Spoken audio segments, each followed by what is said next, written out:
Yeah. Do I share content? Yep. Not yet.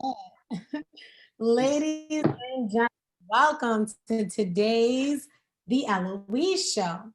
This is episode 13, and the theme for today is started from the bottom. Today, we have a very special guest whose name is Don J. Gilmore, or as I used to love to call him, Don Jai, aka Joseph Gilmore from New York, New York. He has been taking photographs since the International Center of Photography at the Point was conceived in 1997. Sounds about right. This amazing photographer, videographer, hailing from the South Bronx, has been able to photograph for Ford Fashion Week, Wildlife Conservation Society, The Source Magazine, BET, VH1's Black Ink Crew, Al Sharpton's National Action Network, also known as NAN, the New York League Anti-Prom, National Association of Negro Business and Professional Women Club, and Marcus Garvey Park Alliance over the past 20 years. Honestly, I could go on and on about his photography work. In terms of videography, he has done videos up and down the East Coast. And correct me if I'm wrong, have you been to LA with your videos? We will get into that. Honestly, yes. My pleasure. It is my honor to introduce to everyone Don Jai or Don J. Gilmore. Welcome. How are you? Oh, okay. I see myself. Hey. Hey. We're here. You remember when I used to call you that? Yes, I do. And I let it rock. Because of the spelling, I was like, hey, Don Jai. And like one day he introduced himself as Don J. And I was like, this whole time you haven't corrected me? And he was like, it was okay. Yeah, it's whatever. It's whatever. How are you doing? I'm good. You know what? It's funny. It's because I've been doing like these Zoom interviews. And it's just like you got to get dressed in your house. But I feel good because I took a nap. Did you take a nap for your house? I mean, I took a nap, but it was kind of like a nightmare. Like I had a nightmare, and I thought the nap was like 2 hours, but it was like an hour short. You thought you got through it. My heart been beating forever, but it's like I'm like, although I got to get dressed for the living room, I was like, I got to brush my teeth as well because I just still feel like Please do. Don't be on my Zoom breath. I brushed it. All right. Okay, now, ladies. Yeah. No, kidding. Talk to me about some of the creative projects that you've been working on lately. Because actually run down some of the things that we might have seen from you in terms of videos. Because I know I shouted out a lot of your photography work, but you do a lot of videography all throughout New York, all throughout the East Coast, all over the, right. So just break down, and the Caribbean. I remember one time you was just in Jamaica doing a video for, who was that for? Maybe for One Shot Deals. One Shot Deals. Shout out to One Shot Deals. So talk to me about some of the work that you're really, really proud of, that you've done, and then talk to me about some stuff that you have coming on the way. Okay. You know what? I never I shoot so much. And I don't give a lot to the internet like that. And I feel bad because I was in a situation, one time like. You're always working. I'm sorry. I got really hyped just now about the amount of work that you've been putting in over the years. You're really always working, and like you really don't put your stuff out there, but go ahead. Yeah. I don't know, maybe I'm too humble or I just don't have like a proper role. I literally it kind of varies from time to time. Like I just shot this piece in Atlanta with this woman. She's I would say she's finding herself. She's multifaceted. And she's teaching like pole dance class. the next minute, yeah, like she used to be a dancer in that light, and she also teaches like pole dance class. I know she stopped, then she started again, and then she does poetry from time to time. And when I was in Atlanta, I shot this piece of her. She was like taking boxing classes, so and she wanted to throw a poem behind it based off of how I cut the video up. Now, usually somebody will have a song or a poem ready and then like shoot the video. So to me, I'm excited to see how that's gonna come out because that was challenging for me. But also, know the name of the project? no, but I could give you her Instagram and let's call it Mazani. Her name is Mazani, so let's call it Project Mazani. Project Mazani. So that'll probably be coming out. I anticipate in like less than 2 weeks. So that's something that I'm looking forward to. Something that I'm proud of. I'm proud of a lot. Who are some of the most notarized names that you've worked with in terms of like videography? And so, videography. So around 2010, when they came out with all these DSLR cameras, you know what I'm saying? Like hip hop just kind of took a toll. Like no more private jets, bling bling, no more Hype William videos. Find your local cameraman. So I did some notable work, and I started my transition like messing with hip hop and videos, just like with Jim Jones. So to me, that's kind of like it's like a pinnacle. It's a good start, but it's like a good like just thumbtack in my career, like you know what I'm saying. And then of course a lot of notable hip hop acts that I've probably done, B-roll for. I work side to side.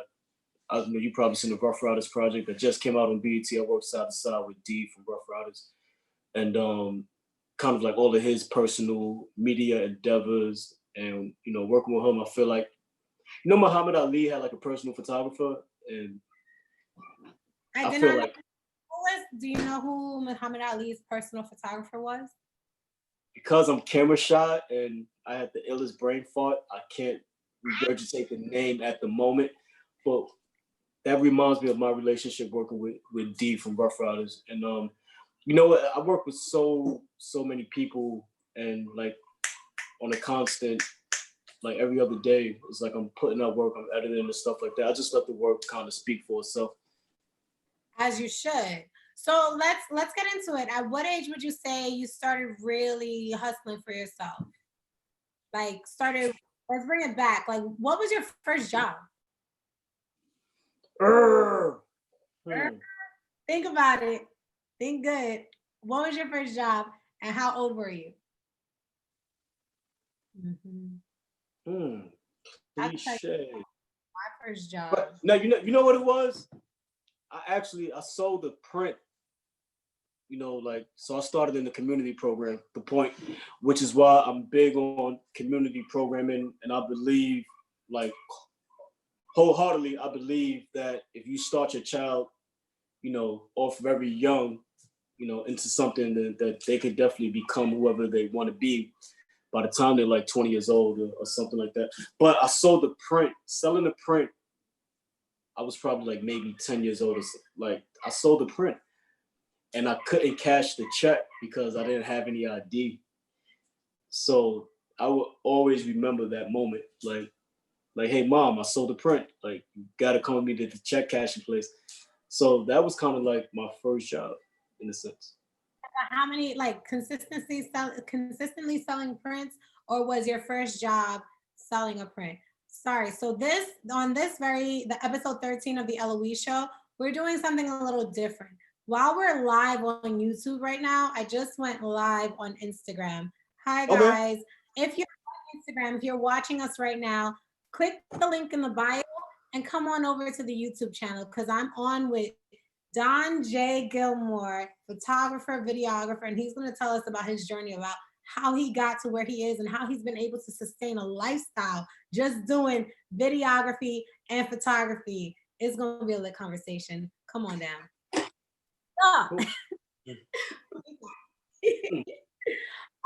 Okay. So you used to have your mom come with you to deposit the checks into your account.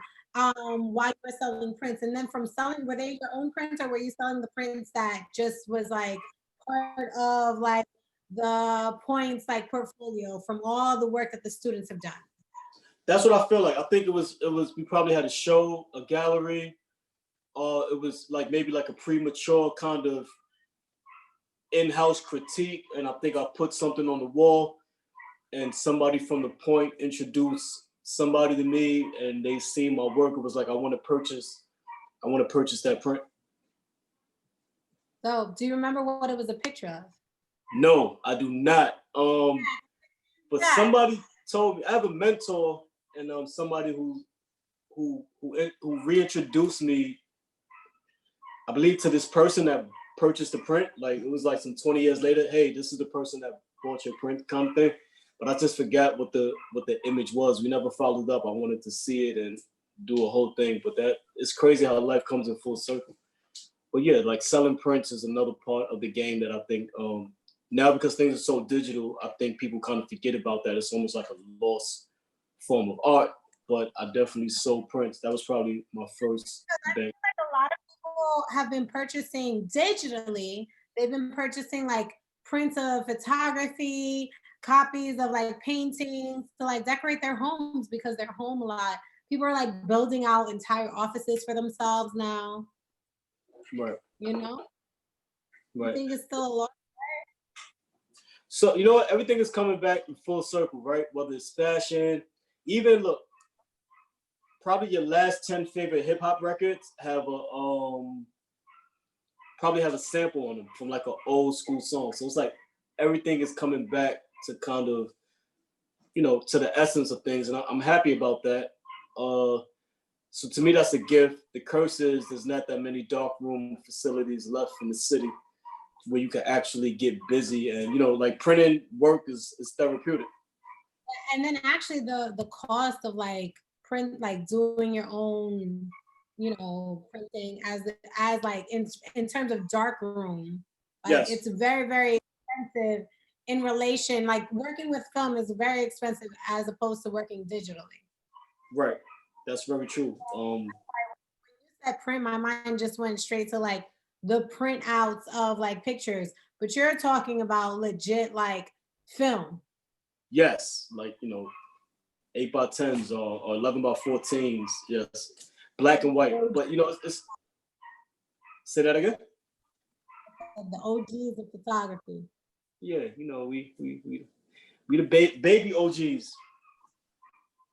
All right, so you sold your print, but that was like, okay, boom, you sold a print because someone bought it off of you. But at what age were you like, yo, like I have to work, I have to make money, and it's gonna be through photography that I do it. It's gonna be through videography that I do. At what age did it click for you? Honestly, it didn't really click until it didn't really click to about 20. You know what? Because granted, so I had a nice head start, right? Like 9, 10 years old, I'm learning photography. People are buying prints. And I don't know if life took a toll for me because like a big toll for me because my mother passed away when I was so young. But I remained, I was thriving. Like I was still thriving, really not recognizing what that trauma looked like back then. But in hindsight, I'm just thinking about it. But although I went to high school to pursue photography, I did bad in high school. Like I did bad. It was like a whole nother world. So I feel like that was like my break from kind of like a straight path that I could have taken because I had a head start. So by the time I was around like 18, 19, 20, digital was like here and I had to play catch up to really get back on the scene. And I was like, all right, this is it. I'm gonna make money like from this. Okay. Do you remember what you were working on at that time, or what were the circumstances of you getting serious? Actually, that's a better question. So two things. So I remember working in the supermarket, right? And another photographer that I looked up to from my neighborhood, Damian Castro, like I got into trouble at the supermarket. Like it was bad. And he was like, yo, if you want to be a photographer, why are you working in the supermarket? And that statement, it kind of crushed me because I really didn't have an answer for it, but I knew I needed to make money, right? So shortly after that, I started working in the Harlem market on 116th doing security, like whatever. I needed a job. But that was kind of my gateway to kind of link with a lot of these like hip hop cats. Like I started working with a lot of the rappers used to battle, T-Rex, Murder Mook, and then Ron Browse, who's like a legendary producer. He's like really one of the first kind of guys I started doing like personal photography for. And well, there was photography before the videos came in. But it was like, you're right, because of circumstances, you know what I'm saying? Like you're really figuring out, like, listen, I gotta make money. But I really think what it was is that I really kind of put a lot of work in. Like I made restless hours, little gigs, like, hey, going to clubs. And I'm trying to figure out how to charge people to shoot up a club. And you know, they're like, the club opens at 10, and I really would be there. Huh? Charge people to shoot up a club the legal way. Oh, yeah, the other way, like with the camera. And they're like, you know, come at, you know, the club opens at 10. I'll probably be there at 10. The promoter probably won't be there to 12. I probably won't get paid to 4 in the morning. You know what I'm saying? But with experience, by the time I'm like, listen, I'm not doing the party unless it's 2 hours or it's prime time. So either 12 to 2 or 2 to 4. And you better hope that you don't get into a fight because I need my deposit. You know what I'm saying? But in the early stages, I was there at 10 at night. So I was shooting these clubs up. I was there was even times I was shooting like these stripper kind of low-key underground parties. I was really trying to find myself and get back into the swing of things.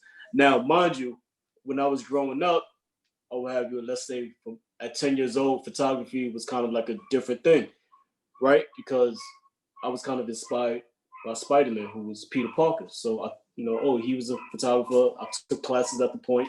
It just clicked, right? So this is how the mind of a 10-year-old works.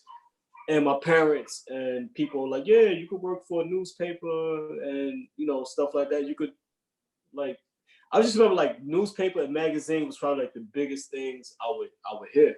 You know what I'm saying? But I would also get like, yo, you could do weddings and, you know, you could be a photographer.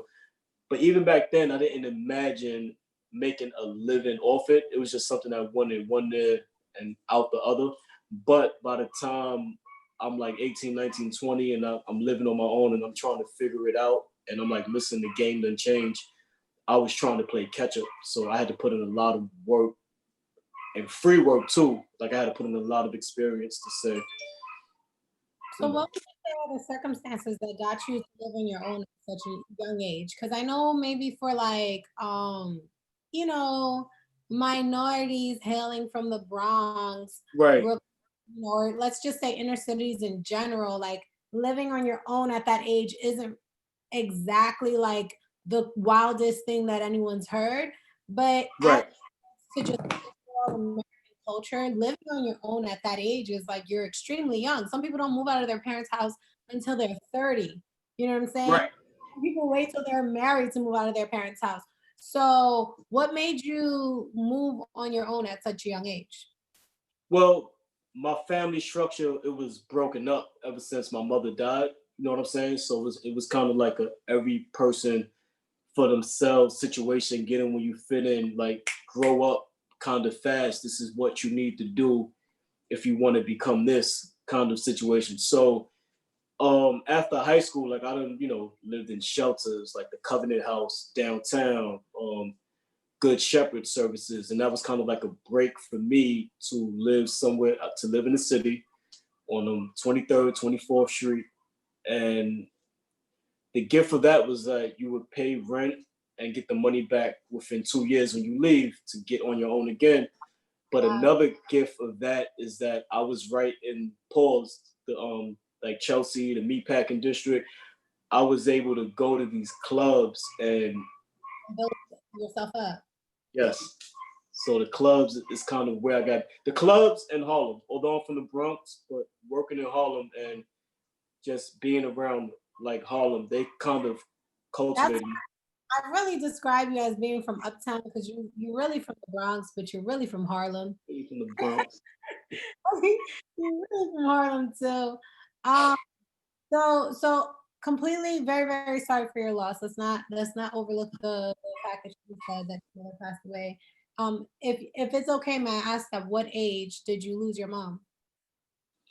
I was I was 12, Wow. 12 years old. Yeah. Wow. And you're one of how many again? How many siblings do you have? I got like 6, 7 brothers. Wow. And Mm. so from the age And of 12, it was every man for himself. something like that in a sense, you know what I'm saying? Like it's like because you gotta realize like mothers and especially like being like a brown mother, black mother, you like literally like the backbone of society. And I feel like you get this extra loving and extra DIY, like do it your not do well, DIY. You kind of get like the do it yourself aspect, but you also kind of get that like you're cradled a little bit like extra. But I was always like I was like I had 6 brothers, but I was kind of different. I was never athletically inclined. I didn't want to play basketball. I used to travel on my own. I was literally like I don't want to sleep in the room. I'll take the living room, my own piece. Let me go to grandma's. Like I was that kind of person already.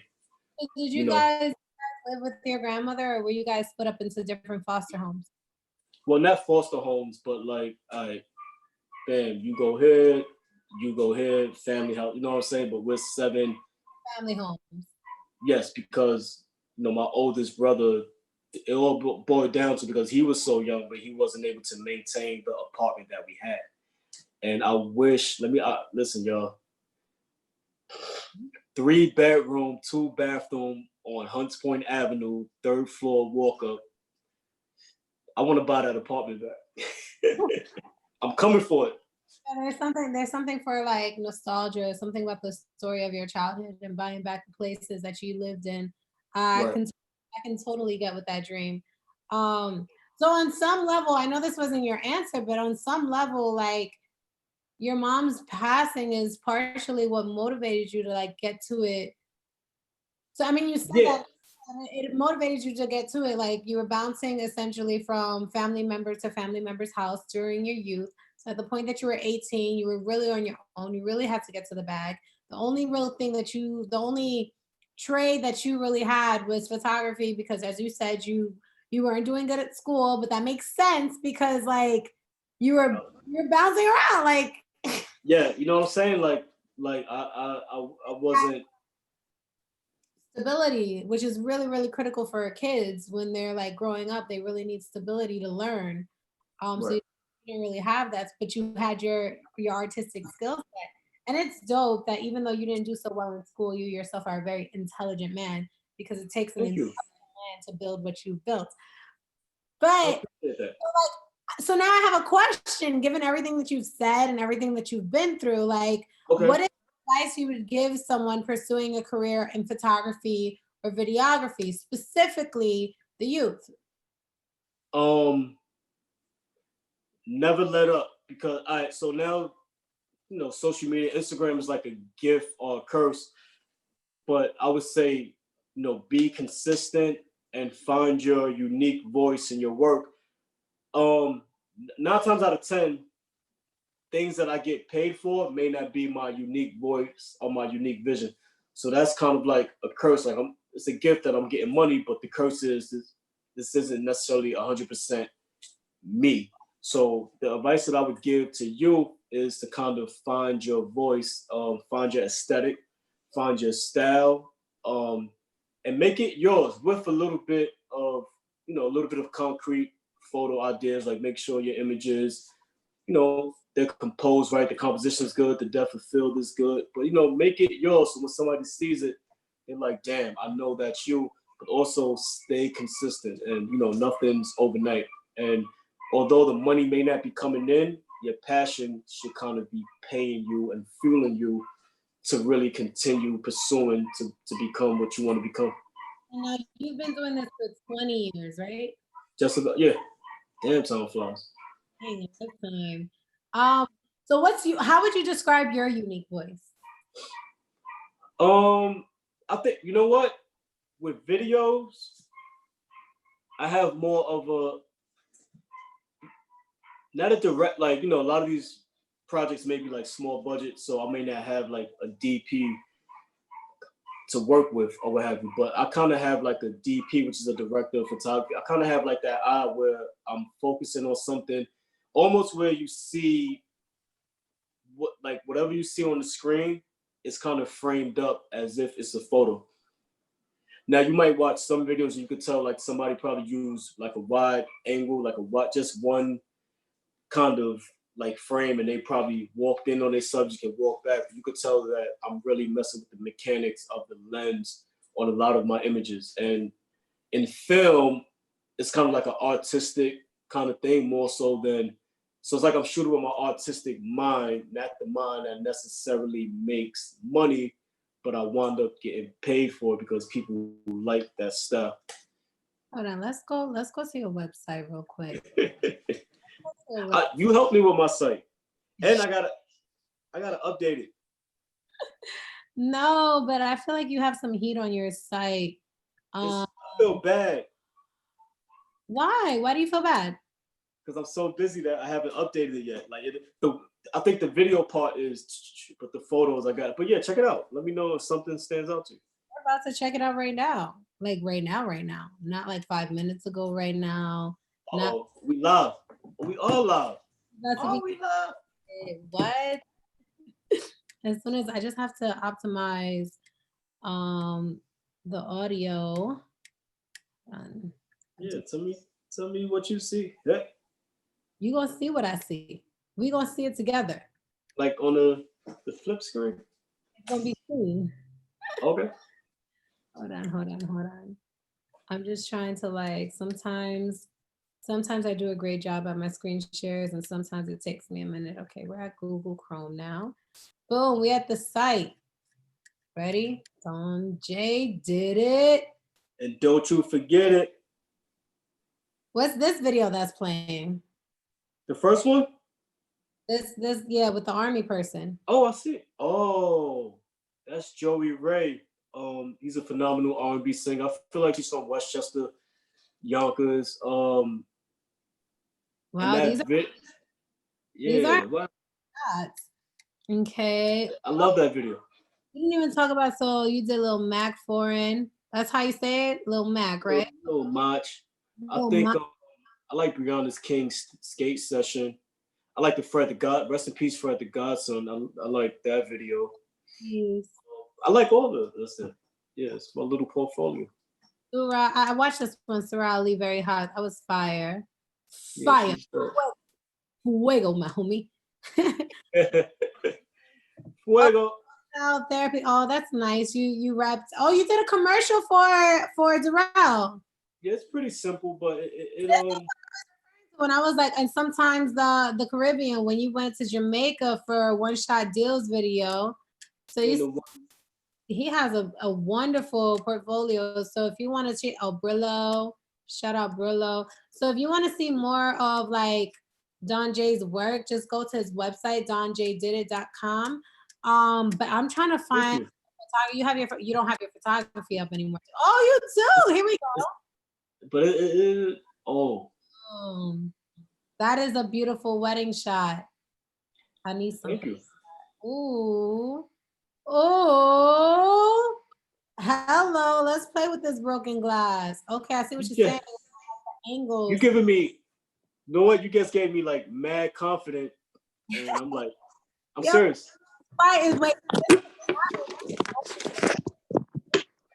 Did you break the internet? We broke the iPad. Good thing it's a screen share. They can't see it. Oh, all right. But wait, so you have this shot with automatic weapon, but it looks like blurred out. Like, was that how it was shot, or did you play with the image there? Yeah, I wanted to play with it. I wanted to mess with the image like that, so it turned out that was from your event. Hey, this is from when I used to work at BET. You got hired to do the photography there. Yeah, I like that shot. Oh my God. Louis Carr's 50th birthday? 50th birthday, yeah. So that's crazy. You know, Deborah Lee is not the president of the CEO of BET anymore. And I've also, heard. and Stephen Hill is not there anymore. They were both amazing. All of them in that shot are amazing individuals. Shout out Al Sharpton. Oh wow. Oh my goodness. If this is not a Black Girl Magic shot. Yeah, and it's funny. Cuba? Yes, that is Cuba. Recognize. Cuba. Where is this? Still Cuba. I think that's Cuba. Yeah, that's Cuba. He's dead or is just hurt? I think he was dead. Oh, I can't. You should have lied to me. I didn't even know I had all these on my page. When were you with Dave East? That was when he first came out. That was at Sweet Chicks, maybe 4 years ago or something. Oh, Sweet Chicks. Which one? This isn't the one in Brooklyn. This is the one in Brooklyn? This The is original, the original one, I think, in the Lower East Side. Yeah, yeah. Oh no, the original one wasn't on the Lower East Side. Really?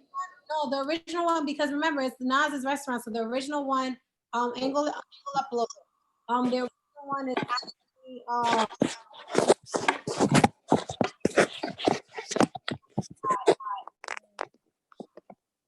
Hold up. even though he opened it up, the Williamsburg. So no, your photography work is really, really dope. Like it's really cool. So what would you say has been the hardest thing in terms of your climb? Because like I remember meeting you like how many years ago? Wait. Time flies. 12, 13 years ago, at least, but probably more than that. I think I met you when I was still like a teenager, not to age myself, but I just did. So probably more than that. But I remember when I first met you, like we were all broke. We were all broke. But your situation in life, your financial situation, your living situation, like you're so much more stable right now than you once were. So yes. how can someone like replicate what you did? Like how can you come like from the bottom? And I started from the bottom just because of the Drake song, but you know, not to say that if you come from poverty, you're at the bottom, because there's a lot there's a lot of highs that we get where we're at that, like, you know, the wealthy never get to experience. But how did you make that climb happen for yourself? Like what were some things that you had to cut out? What were some things that you had to consistently do? You know what? I had to lose sleep. Now I hate the term. I hate the term "sleep when you're dead." I hate the term "the money never sleeps." I hate all those. You need your sleep. Don't get me wrong. You need your sleep. But I had to lose sleep because there was I kind of adopted this business model from just from like everyday experience that you know, being born Black, like 9 times out of 10 you're left behind, so you got to play catch up. So there was some kind of something inside of me that was thriving to be like, listen, I need, you know, I was going through other life experiences, but they were all like kind of, you know, like springing from my situation. But I didn't want to use my situation per se as like, you know, not a pity party, like, oh, I grew up in a house with 7 brothers. I didn't get attention. Oh, my mother passed away when I was 12. Oh, like I didn't want it to be like no pity party. Like I had a pretty good childhood, with a lot of trials and tribulations, but those things kind of fueled me to kind of get on track as I saw myself. Like so, I sat back and saw myself as a certain person, and you know, one of my friends told me like, yo, stop saying times is hard and times won't be hard no more. So that was kind of like step one.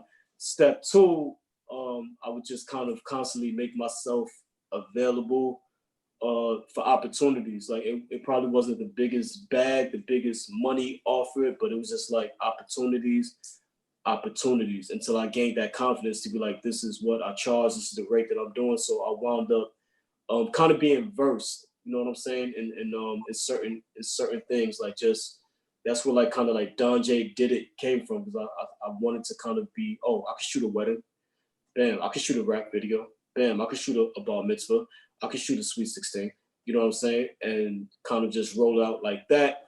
Another plus that happened to me 10 years ago, right? My last 9 to 5 was working with the census. So that's really when things kind of worked out for me because they was paying super good. And then I was able to get unemployment. But, that's when I started working with the rappers and videos came out. But I was able to fund myself and, get paid from just learning from experience, but also having a supplementary income coming in from the job that I had. So that was kind of like another key. And then just I feel like I'm an underdog in a sense. I feel like I'm underrated, but I do feel like I may be a little bit more financially endowed than other people who might just front. And I think that's because, they may deal with less clientele that I have. And I'm able to kind of like understand certain situations, like something that somebody may want $500 for. I may say, all right, listen, like, let me hear you. It ain't like you just, here's the rate sheet. It is what it is. Like, I'm somebody, I'll pick up the phone, I'll talk to you, I'll try to, figure out your exact situation, you know what I'm saying, and what makes sense for the both of us, where I'm not killing myself or losing sleep at this point where I'm not able to service anybody else or sell myself cheap. And I think I answered your question. No, yeah. You know what I think is really cool.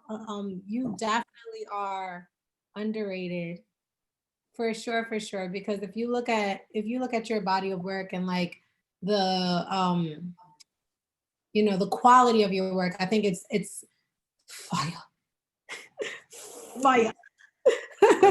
Where's the fire emojis? You shoot hot fire. You know how Dylan. Dylan.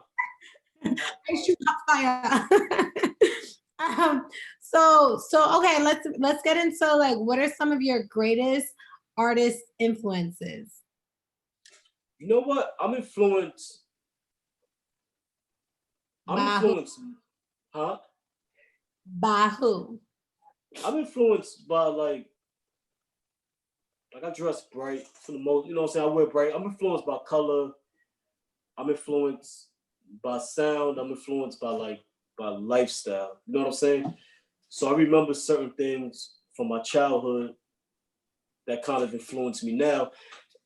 But I think that's the stuff that I put in my work or that I look for in my work, especially like the stuff that I'll roll out like on Instagram. You know what I'm saying? So it's like color, sound, and like a feeling. Like, you know what I'm saying? So that's just what influences me. Not anyone in particular. I do love this. Break this down. Who are your fashion influences? Let's start there. Because I like the fit. I like that old school nostalgia. I like that polo vibe. Like a lot of cats from Brooklyn and Uptown, like Harlem, were really doing heavy. You know what I'm saying? Like the early 90s. I love that. I love how Michael Jackson dressed. Like, I remember watching Moonwalker and like the videos he had back in the days, and there's certain stuff I took from that. So like now I'll wear 9 times out of 10 I got on high socks. I think I got that from Michael. I like zippers. I like Henley. I like V-necks that show. I think I got all that from Michael Jackson. Who don't like zippers? But like Huh? who don't? But like who People don't like zippers. But there was a time where zippers I got like mad rock star gear, like in the glass. I think nobody likes zippers more than me. Zippers are fire. Zippers everywhere. So, yeah, like Okay. zippers in the air. Everyone's house would get broken into if you just had to unzip the door. That's fine. That's innovative. No, that sucks. That's asking to get robbed. IKEA is gonna have a door that has zippers. You're gonna wish you patented this idea. That's fine. No, that's terrible. That's a terrible idea. No one should ever do that. What about photography? Who are some of your favorite photographers? So the funny thing is, right? I was studying like Annie Leibovitz, like I would study so many, Richard Avedon, so many prestige people that made noise. Marcus Klinko, these are people I was studying. These are people that I like. But when I started teaching, a couple of years ago, I was trying to explain photography in simple and lamest terms, right? And I found myself really connecting with Gordon Parks for the documentary side of things, right? Just being able to shoot what is. Jamel Shabazz, because he capitalized off of an era, like you look at his books, A Time Before Crack, back in the days, he capitalized off an era. He just had his camera, right? He had the composition, everything right, but the era that he kind of capitalized off, you can't get that again. The big bamboo earrings, the mink coats, the baggy jeans, like he was just shooting all of that. And it was life as we know it. And then I like Johnny Nunez. And he's not the most artistic, whatever, but he's a hustler, he's innovative, and he's somebody who kind of, I feel like he may come from similar circumstances. I know he was adopted when he was younger and things of that nature. So I look at those three photographers because number one, they capture moments. And number two, it's the easiest way to explain to my students, just capture the moment. Don't think about, capture the moment. Like these guys are winning, you know what I'm saying? Because they've captured the moment. They were there. They just had their camera. We can't go back to 1986 and get some of them that no matter how fashion may kind of evolve, we can't get those images that Jamel Shabazz was taking. You know what I'm saying? We can't reopen all of the clubs in Chelsea, you know what I'm saying, that maybe Johnny Nunez may have been at, just photographing these cats and all these events. We can't do it. So just being present in the moment is like a good virtue. And I found like that was the best way for me to connect with the students by showing them their work. No, let me not show them Annie Leibovitz. Let me not show them, you know what I'm saying, like myself. Let me show them these cats because, not only are they people of color, but, what I'm saying, you could probably relate to them because in the simplest, most beautiful form ever, they kind of capture the moments. And also, I like Boogie. He's a photographer. I think he's from he might be from Russia or Siberia. Um, he would like capture he wasn't from like the United States, but he would come here and capture some.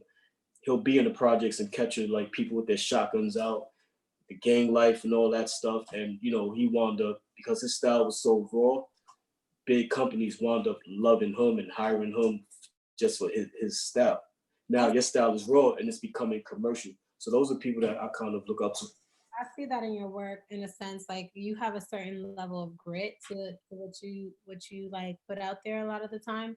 Unless it's like intentionally commercial, just like you, especially your videography style, like I feel like it's so there's always movement, almost always like, and it's just very like I don't know, like you just like your stuff is just very New York. Even if you go elsewhere, you capture elsewhere, but you capture it from like a really New York perspective.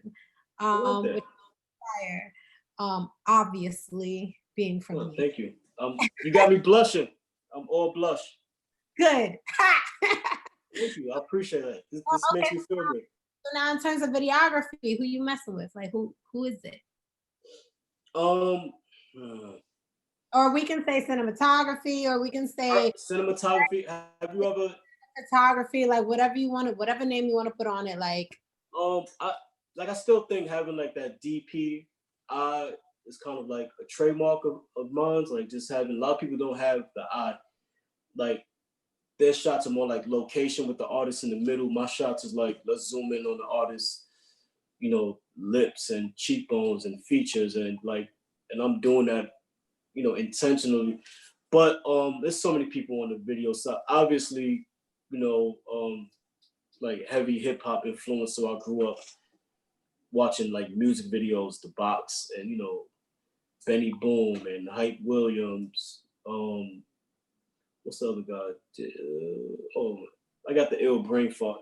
But those are people that I've admired on the music video side of things. Brian De Palma, you know what I'm saying? My favorite movie ever is Carlito's Way.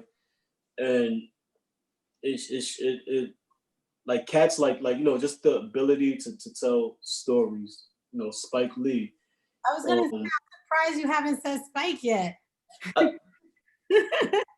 funny thing is, I know his goddaughter, right? And she's like, yo, you're just like him, like the way you dress, you guys are short, like you know what I'm saying? But I still want to kind of, define my own kind of work, but I always give it up to these guys. Damn, who's the person that just did Roma? You ever seen the movie Roma? No, I haven't seen that one Like yet. a whole panoramic vibe. No, I haven't seen that one yet. That's on the bucket list. That won awards last year. Yes, and I feel bad I can't regurgitate these names. Spanish cat, isn't it? I believe so. Might be from Mexico. He might be. But yeah, I give it up to all those guys. And it's just the ability of storytelling. So also something that I tell people, like people come to me to hire me for like videos. We have 4K, videos now. We have 6K, we have 8K, which is like super duper definition to the 10th power in a sense. But that costs money. So I always ask people like, what's your favorite film? And usually the people that I service, their favorite film is something that's not shot in 4K. So they'll say something like, yo, my favorite movie ever is Juice or Dead Presidents or Menace to Society. And then I'll say, what did you like about it? And then, they'll this and this. But then I'm like, was it shot in 4K? And they're like, no, it wasn't. There wasn't even 1080 back then. So I'm like, all right, you want the quality, but let's worry about the content. Let's worry about what we're shooting. You may not necessarily want 4K, like the quality, but you may just kind of want some good content to supplement. You know what I'm saying? And it's about like the film festival circuit right now. Like some places do require like having a minimum of 4 Yes. for like to submit your work, but there's a lot of places where that's not even the requirement, and they'll accept work so long as I think you need to have at least 1080p. And I go out this with my cousin Josh all the time, right? He's like, yo, you sure? You know what I'm saying? We've been working on like secret projects and we've been shooting with certain equipment. And I'm like, but he's like, yo, Netflix says this. And I'm like, listen, have faith that whatever we're doing or whatever's not on Netflix, we're probably doing it and people will be looking for us. So we don't have to go by their requirements. Huh? The fun part about like I guess something that's like, if you look at the Netflix catalog, the Hulu catalog, the Amazon Prime catalog, like they can say whatever, but like Netflix is buying Nollywood films that aren't being shot in 4K. Yeah. So like you'll find it really is about the content. Like if the story is great, the sound is great, and the shots are great, I don't really think that the image quality matters as much. You know what I'm saying? Oh, even like a lot of the aesthetic of a lot of my students I was teaching, they were they were requesting like, yo, can you get us VHS cameras? Like, they were loving that look. So I just knew that something. People are adding that filter now. People are buying Polaroids right now. They're adding the Polaroid filter on the stuff that they picture. Like people want that nostalgic look right now. They want it. They want to relive it. What has been some of your favorite collaborations? And why? If you're having can I like guess? You can guess. I just shoot so much stuff and like I would honestly guess that like your favorite collaboration has been with like D from Rough Riders, because like I feel like you really groove photographing him and like being around him, and so like that's who I would assume. That he's definitely up there as a like person and character. just moments we go through. We go through so many more. Just like documenting, artists. Definitely, Jim Jones running around with home. We've been through like hella. We made some beautiful moments. I'm sorry, what happened? On camera. Project you did. You remember when you filmed and shot at Swiss Beats graduation party from Harvard? Oh God, you was there. Yeah, you was there. That yeah. Oh my God, yeah, that was a moment. Yeah, wow. See what I'm saying? I would hate to not think of, but I've been a lot of places. To me, that his graduation, besides the party was super dope. But actually attending his graduation, and I got some great black and white candid and photo shots of that. Like, to me, that's a testament of, you know what I'm saying, when you make it to a certain status quo, especially in the entertainment industry. But to say that I want to go back, to school to get my master's and to kind of just be a little bit more versed and complete as a person. And you know what I'm saying, just be like, yo, I'm from the Bronx and this is who I am. And to me, that's beautiful in itself. So just being able to photograph his graduation, I'm glad you brought that up. So many. You look at your catalog. I think you're ready for a gallery. Yes, when the world opens back up, boom, boom, boom. It's A lot of conversation about that actually. I think you're ready for a gallery. You definitely have the catalog for it. Yeah. I think so much. It's crazy because I was out the other night. It was a Sunday night in Harlem, like this past Sunday, and I was at this event. It was an outdoor event. Lord forgive me. Nobody was wearing masks, but a lot of people know me in Harlem from. I just can't. It's like I came out of retirement to shoot this party. It was like in a schoolyard. Police didn't shut it down. There was no violence. It was like 100 bottles of rosé, Moet, and I felt like I just captured something that people may not see again because you may not see it till next year. Like, it's getting colder outside, but I felt like even just capturing like those moments of those block parties and just people just like, yeah, like, I felt good. Like, I came out of retirement. Like, oh snap. That's great. Like around the 4th of July when everyone was like out in the streets doing the fireworks. Well, it was really all summer. If we keep it a buck, was it all summer? Keep it a buck. It was a stimulated summer. Was it all summer uptown? Because like I'm over here in the Queens, Brooklyn area, and it has been all summer over here. Yeah, all summer. They stopped for 2 weeks, and wasn't there a holiday last week or 2 weeks? What was last week or 2 weeks ago? Labor Day? Yeah, they brought it back up a little something. I heard some last weekend. I was like, are those? And I saw the fireworks. I was like, no, it's fireworks again. Yeah, I don't understand how people still have them, but it's whatever. Please save your fireworks for next year. We're tired of this shit. Save them next year. We all the way tired. But even though those are moments, capturing the fireworks, people drinking out of the Johnny pumps, the fire hydrants, the water, like just making the street. Quarantine and COVID kind of restored some basic kind of humanity. Like, it's weird, but I'm happy to kind of capture some of that too.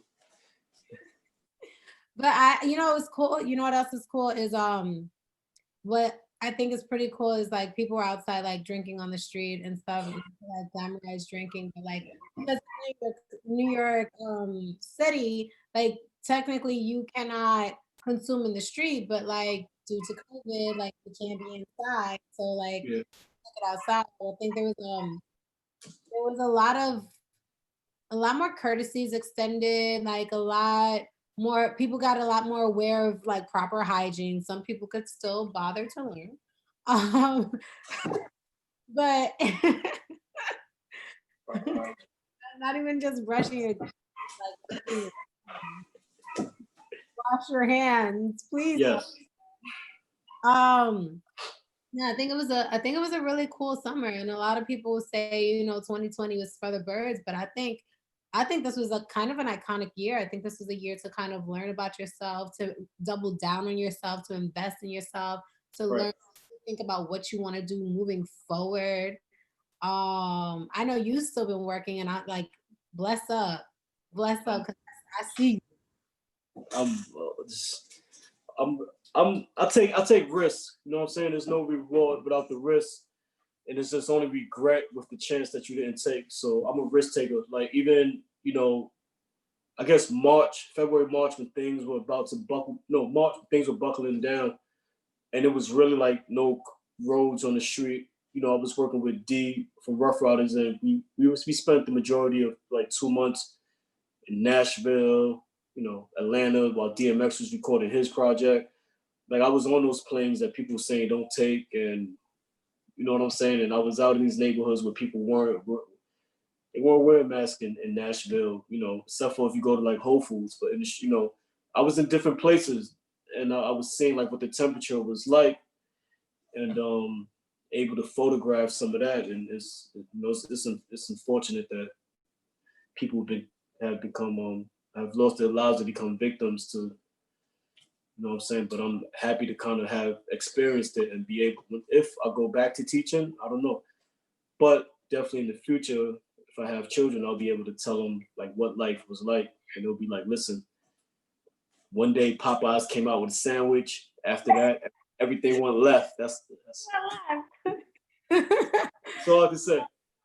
Oh gosh, this is so true. What would you say has been your most proud moment, like in regards to your climb, from like the beginning of your, like, let's say artistic discovery, from the moment that you just discovered that you love this work till now? What do you think is your proudest moment yet? I don't, I really don't know. It's a good moment, and I don't.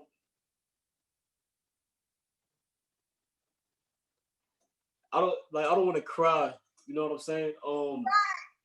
But it's a simple like all right. So Nipsey Hustle, had gotten killed, and people kind of took liking and more awareness, to him, and the picture that you like of the person with the, that was his DJ, and one of my friends were close friends with him, so he would fly me out like to like their shows of like Colorado and then Seattle, Colorado, and then LA, right? So LA was like he had his album release at the Palladium. It was like a star-studded weekend, and I had access to like shoot it, right? Like photograph it. So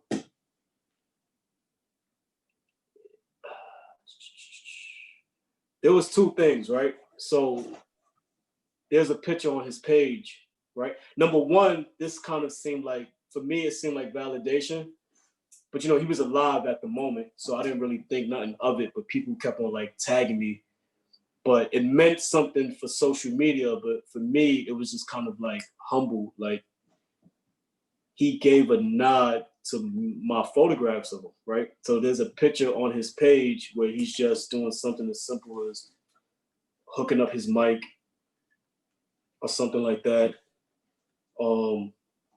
And I actually watermarked the picture, you know what I'm saying, and sent it through. And he posted it, you know what I'm saying? And his DJ was like, yo, he never, ever posts anything with like watermarks. And if you go to his page, you'll kind of see that. So then the next night, he had like his party. And I was shooting the party. I was like Kevin Hart, everybody was there, Neo. But there was a moment where he had like a special, I guess a private room for his family. And Allen Iverson was there. And so security or somebody just kind of grabbed me like, yo, they're looking for you. I don't know if he was particularly looking for me, right? But there was no photographer in that room. So when we spoke, he was like, what up, G? Or something like, I forget some lingo, but it was just like, just float around. He did like one of them moves or whatever, but he wanted this picture with Allen Iverson. I guess he admired him or whatever, and that's on his page as well. And to me, that's a special moment. I guess it grew in time because he got killed. and stuff like that. But you know, when it happened, it was just, I was humbled. I was grateful. Like, oh, cool. Like, you know, like it made it made believers in a sense because it made people believers back home because I was working on the West Coast and I was always going out and I was telling people about this cat like yo Nipsey Hustle. But then it kind of it made people more believers once he passed away. Like oh they started tuning in like damn this guy was really the truth. So that's like a proud moment in my digital career, I guess. You know, and I think this is my first time telling the story too. No, I think But that's when you no, go, that's really dope, and I think it's one of probably very many. Because I could probably count. I probably can't count because I've seen you in action several times, so I know there's way more iconic moments that you have, which is why I right. really think that you're overdue for a gallery. But like that, this is a fire story. What would you say, just out of curiosity, what would you say, um, or how would you say you've contributed to like the Black narrative through your work? More than ever. So it's weird, right? I I grew up in Hunts Point, so I'm used to going to protests, like for things as simple as we're trying to shut down this mark. I mean, not the mark. We're trying to shut down this factory that's bringing truck traffic in the neighborhood. You know, we have a high asthma rate, but being able to photograph like one of the most livest and beautiful kind of protests I've been to this year in the like was in Long Island, right? And I'll never look at Long Island as this nice, soft kind of place again because people out there were turning up, and I think I produced some of the best images. Of course, I only got like 3 on my Instagram. I don't give maybe 6. I don't give everything in it, but that's gallery worthy. And when the new website comes up, you'll see more of that. And I think that's kind of contributing in a sense too, because Long Island to me is like a forgotten kind of extension of the city. And it's like, who's gonna cover a protest in Long Island? Are there even Black people in Long Island? Like, you know what I'm saying? Like, these are questions people have because they don't. Are people in Long Island even angry? Doesn't everybody live in houses? Aren't they making good income? You know what I'm saying? Like, what's going on? Is there rate like are there races in Long Island? So I've been doing some work out of Long Island, and yeah, like I captured some beautiful images from that. So I think that kind of contributes to the black narrative. If I may, I would like to say Hey, one thing from my perspective that I think your work really contributes to the Black narrative is a certain level of honesty and commitment to the story. So like Ava DuVernay is oh, I um, love her too. one of my favorite public figures ever. And there's an interview, no lies, it's she accepts an award. Um, and she gives this speech, and in this speech, she basically says, like, she was talking about her Selma journey, and she was basically talking about um the way like to produce great work is really to just stay committed to the story. And no matter what you're shooting, I feel like that is your constant. And Mm, because I would say the majority of what you shoot is Black centered, right. that is what you commit, like that's what you contribute is like our honest stories, our honest voices. And I think that that's fuego. Thank you. I like how you put that. Like because honesty can be it, it isn't necessarily pretty all the time. Nah, It's beautiful that you were honest. you got this Yeah. level to your work that I think is amazing. All right, we've Thank officially you. gone over in time, but No, to ask you one more question before you go. ask And me three. Three is a charm. no, I got only one. Are What you do you sure? love most about being a brilliant Black man from Uptown New York? You said what is the most? I'm sorry. What? Love most about being a brilliant Black man from Uptown New York? Thank you. The blood. Where's the blush meter? He said I'm a brilliant Black man. That's beautiful. We on 10. What do I love most? I like that I could like I don't have to sugarcoat. I don't have to. I don't know. Like I like that I'm shaped by these very poor like experiences, these traumatic experience. I like that I'm shaped by that, but I love that that's that's the thing that people are kind of craving for. In a world where things are just kind of shallow or there's a face value. Oh, you're pretty. No, it's like we want to know your story now. Like forget oh you dress good. No, we want to know your story. Why'd you like What you know made what I'm you saying? Yeah, like so I think that's what I love most is that just kind of having like death, like death fulfilled. And death inside of me uh that kind of like speaks louder than who I am or how I dress. Like just getting to know me. So I think that's what I love the most about being a brilliant man from uptown, if you say so yourself. I say so.